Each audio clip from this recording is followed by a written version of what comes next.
அஸ்ஸலாமு அலைக்கும். Hi friends. காலையிலே சஹருக்கு 3:30 மணிக்கு எழுந்திரிச்சிட்டேன். நைட்டு சாம்பார் செஞ்சுட்டேன். இன்னைக்கு சிம்பிளான சஹார் தான். வெங்காயம் போட்டு ஆம்லெட் செஞ்சுக்கலாம்னு பார்த்தா ஃப்ரிட்ஜ்ல இருந்து முட்டை எடுக்கும் போதே கீழே விழுந்து உடஞ்சிருச்சு.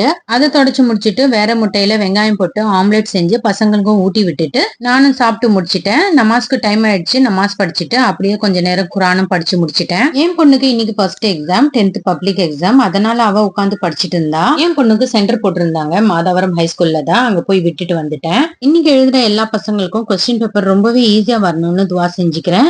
நீங்களும் என் பொண்ணுக்காக துவா செய்யுங்க. ஸ்கூல்ல போய் விட்டுட்டு வந்துட்டு வீடெல்லாம் பெருக்கிட்டு வீட்டு வெளியே வராண்டா எல்லாமே பெருக்கி தொடச்சி முடிச்சிட்டேன். அழுக்கு துணி எல்லாமே இருந்தது. கையில துவைக்கிற துணி மட்டும் துவைச்சு முடிச்சிட்டு நாளைக்கு துவைக்கலாம்னு மீதி துணி வாஷிங் மிஷின்ல போட்டுட்டேன். நான் 2 நாளா வீடியோ போடல, ஏன்னா ரம்ஜான் வருது. அதனால பெட்ஷீட் டவல் எல்லாமே துவைக்கப்படலாம்னு துவைக்க போட்டேன். மைக் வந்து சார்ஜ் வச்சிருந்தேன் பெட் மேல. துவைக்க போடும்போது மைக்கும் சேர்த்து துவைச்சிட்டேன். அதனால மைக் ரிப்பேர் ஆயிடுச்சு. மறுபடியும் ஆர்டர் பண்ணியிருந்தேன். அதனாலதான் என்னால வீடியோ போட முடியல. இந்த மைக் பிளிப்கார்ட்ல தான் வாங்கியிருந்தேன். இதுதான் முதல்ல யூஸ் பண்ணிட்டு இருந்தேன். அதனால மறுபடியும் வாங்கினேன். 2 மைக்கு ஒரு அடாப்டர். சார்ஜ் வைக்கிறதுக்கு பின்ன குவாலிட்டி ரொம்ப மோசமா இருக்கு.